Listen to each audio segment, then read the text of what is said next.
औरैया ज़िले के औरैया विधानसभा में सहवाजपुर में हम हैं और सहवाजपुर के नागरिक 2022 का चुनाव में किस दल को वोट करेगा, ये भी हम सहवाजपुर के नागरिकों से जानेंगे।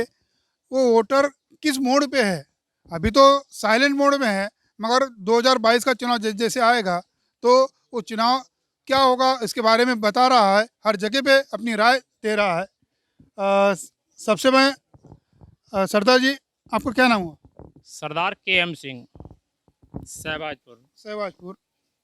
सरदार जी, 2022 का जो चुनाव है, ये चुनाव धर्म, जाति या विकास के मुद्दे पर होना चाहिए? धर्म, जाति और जैसे कैटेगरी OBC, SC सभी पे।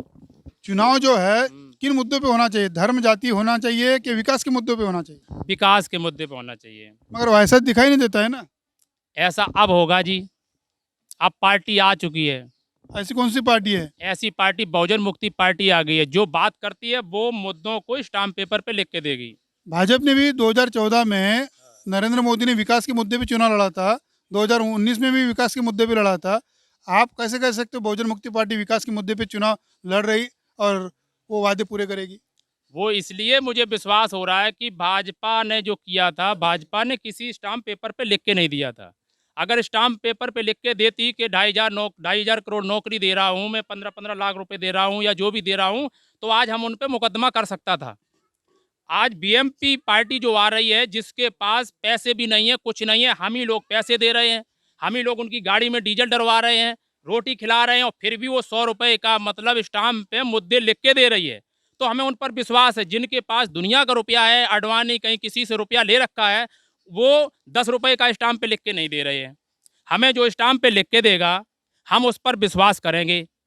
दूसरी बात, जो हमारी लड़ाई लड़ेगा, इस वक्त मानवर साहब ने जो लड़ाई लड़ी थी, उसके बाद जो हमारी मूल निवासियों की जो लड़ाई है, वो सिर्फ और सिर्फ बाम सेप लड़ रही है। बाम सेप ने पहले भी एक लड़का तैयार किया था, वो लड़का बिगड़ गया, किसी तरह शराब पीने लगा, नशा करने लगा। अब दूसरा लड़का जो छोटा है, उसको हम पढ़ाएंगे, कहीं अच्छी जगह पहुंचाएंगे या नहीं पहुंचाएंगे, या बड़े लड़के में ही लगे रहेंगे? बड़े लड़के को सुधार सकते ना। हमने सुधारने की कोशिश करी, लेकिन बड़ा लड़का मानने को तैयार नहीं है। वो अलग तैयार हो गया, वो दुश्मन से मिल रहा है, वो हम ही को मारने के लिए तैयार है, दूसरे भाई को भी मारने के लिए तैयार है। तो फिर हम छोटे बच्चे को अच्छे किसी दूसरे स्कूल में पढ़ाने की कोशिश करेंगे और अच्छा बनाने की कोशिश करेंगे। तो बाम से अपने दूसरा बच्चा अपना तैयार कर लिया, बहुजन मुक्ति पार्टी। तो उस बहुजन मुक्ति पार्टी में ही हमारा मूल निवासी जाएगा जी। क्या नाम आपका? शिवराज। आपको क्या लगता है कि योगी जी ने युवाओं के लिए रोजगार नहीं दिया? नहीं दिया। क्यों नहीं दिया? रोजगार का मतलब होता है कि क्वालिफिकेशन देखी जाए। जब आप क्वालिफिकेशन नहीं देख रहे हैं, आपने अभी भर्ती कोई सुरक्षित नहीं कर पाई आज तक। भर्ती हमेशा चलती है 2 स्टेप 3 स्टेप में, तो इसके लिए योग्य लड़कों की जरूरत ही नहीं है। तुम्हें तो केवल फॉर्मेलिटी करना है।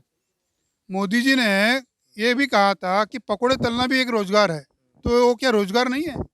हाँ, तो रोजगार तो पकौड़े तल रहे हैं, ऑटो चलाए वो मछली पकड़े वो रोजगार। तो फिर शिक्षा के जो स्तर है ना, तो ये बंद करो, विद्यालय सब बंद करवा दो आप। जब आपको पकौड़े तलवाना है तो विद्यालय बंद करवाओ। फिर आप एक तरफ से जो कहा था कि शिक्षा को बहुत ज़्यादा हम योगदान दे रहे हैं, फिर आप एक तरफ से कहते हो कि हम रोजगार भी दे रहे हैं, तो फिर शिक्षा का ध्यान कहाँ पे है? शिक्षा पे ध्यान नहीं है। ये थे औरैया विधानसभा के कौन से गाँव, सहवाजपुर के नागरिक अपनी अपनी राय बता रहे हैं। और जो महिलाएं कह रही है, लड़कियां कह रही है कि योगी सरकार में लड़कियां सुरक्षित नहीं है, किसान परेशान है, युवा परेशान है और सारे परेशान हैं। आप देखते रहिए MN न्यूज़ उत्तर प्रदेश।